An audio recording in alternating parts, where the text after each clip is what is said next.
Now, let's bring in my great friend, Ohio Congressman Jim Jordan, who's chair of the House Judiciary Committee, but is also an economic expert. Jim Jordan, yeah, and you want to talk about the economy, and I know you're very good at it. So you heard this report. Here, even the IMF is criticizing us. I mean, there's not exactly supply-siders over there. You got this guy from Penn Wharton model, no supply-siders there. Too much spending, too much borrowing, too many deficits, inflation, interest rates. I mean, Joe Biden is out there today talking about junk fees and how we shouldn't have to pay baggage fees or whatever. If I had any hair, I'd be pulling it out, Jim Jordan. What am I? This Bidenomics thing, it ain't working. Bidenomics ain't working, and even the IMF knows it and tells us about it. I mean, for goodness sake, record deficits, record debt caused by record spending, bad tax policy, actually raising taxes, bad regulatory policy, and certainly bad energy policy. And you wonder why we have record inflation and why eggs and milk and everything else cost more than it did under President Trump. It's because of Bidenomics.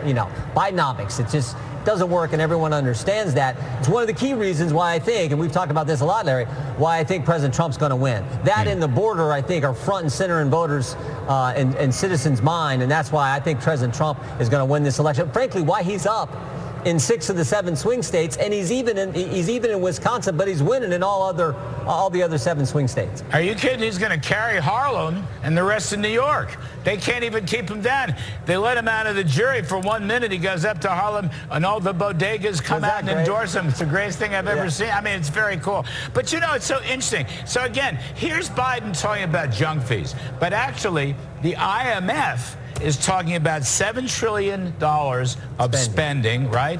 And the equivalent number of deficits. And now the borrowing story is moving towards $35 trillion. It's on its way to $50 trillion, according to the CBO 10-year baseline. So no, people can't afford to live in the Biden economy. Prices up 20% under Biden, 19.8 or whatever the CPI is. Wages up less than that. They have an affordability crisis, and no one in the White House wants to address it or be honest about it or deal with it. That's what's so incredible to me. Yeah.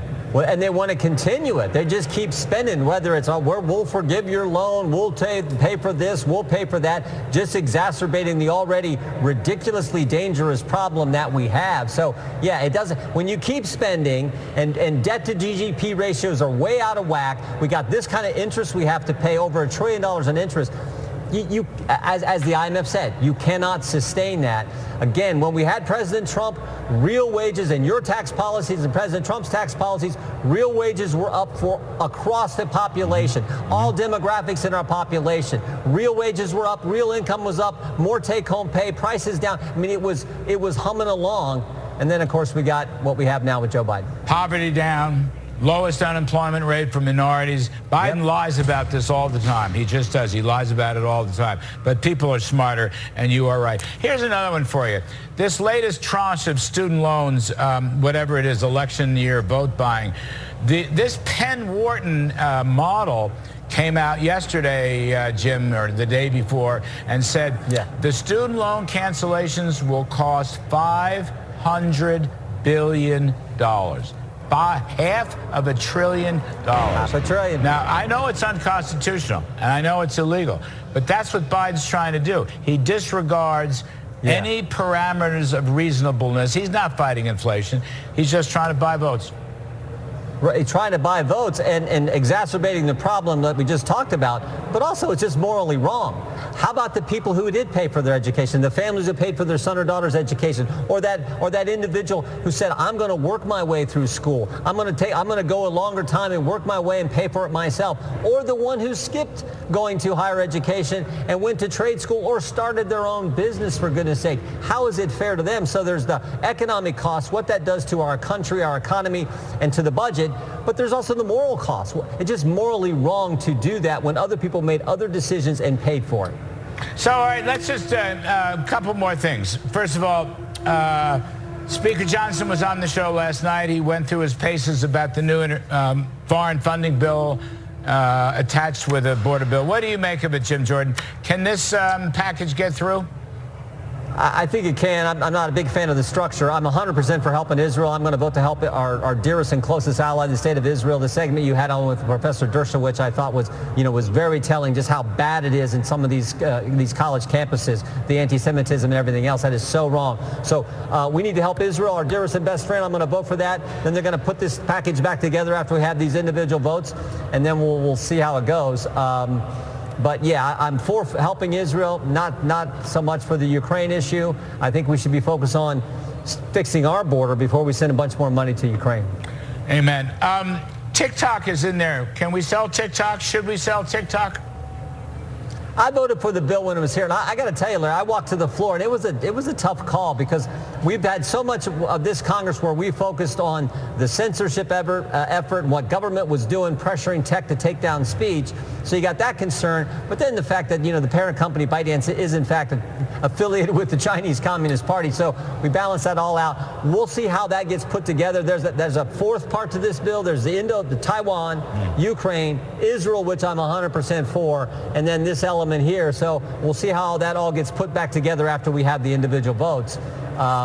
We haven't really seen all that yet, so how that fourth part will be put together. Joe Biden keeps there. You hear these rumors, reported from Axios and Politico, whispers from the White House, that Biden is going to exercise some executive authority. I've heard him now for a month. I don't see anything. He's got authority, as you know. What is it, 212F and 287G? Yep. He could have closed down the border. He could have enlisted help from police forces across the country. He hadn't done a damn thing, not one single thing yet. No, and he continues to move in the wrong direction on parole. And we released a study earlier this week that shows that, they created this problem, and then they go train ICE agents to, now you don't want to detain certain people, you don't want to deport certain people. Even we had testimony, even people who have been guilty of larceny and theft are allowed to be released into the country. And you wonder why we have all these tragic situations happening to Americans. Of course, the one most recently, most tragic was Laken Riley, what happened to her. And we've tried to get the files on all these individuals, and the Mayorkas and the DHS won't share them with us. So we're still trying to get that information. But we released an interim report yesterday spelling out how serious this problem is. Last one, Jim Jordan, and thank you for your time, as always. Will Speaker Johnson stay as Speaker Johnson? Is he going to make it? I hope so. I mean, I really do. Mike's a good man in a tough situation. We do not need a third speaker in one Congress, for goodness sake. I hope this motion to vacate doesn't come. I was against it when they did it to Speaker McCarthy. I thought that was wrong. Certainly wrong now as well. So let's hope not. Let's stay focused on what needs to happen in 6 months. Right. We need President Trump in the White House. We need to win back the United States Senate and keep the U.S. House so we can address the craziness of Biden economics, so we can, get things under control, get the economy growing, secure the border, and stop some of the craziness we see from today's left. Jim Jordan, you are the best of the best. I totally agree with what you just said. I really totally agree. Let's focus on what we need to be focusing on, which is change and a retirement policy in the White House. Jim Jordan, really the best of the best. Thank you, sir. We appreciate it very much.